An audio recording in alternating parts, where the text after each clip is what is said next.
अरे परेशान कर कहाँ हो? क्या बुढ़ो? कहाँ जाते रे?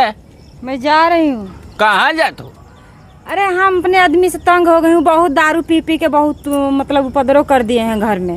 चल तब हमारा इज्जत बा, चल। कहाँ? हमन दोनों मिला शादी ब्याह कर ले जी ना। भाई बुढ़ाऊ अपना उम्र नहीं देखते हैं, आते हैं जवान जुआन से शादी करने के लिए। अरे तो उम्र से का मतलब? अरे हमरे बैंकवा में देख लेबे तो पगला जाबे। हम पैसा पे नहीं मरते हैं।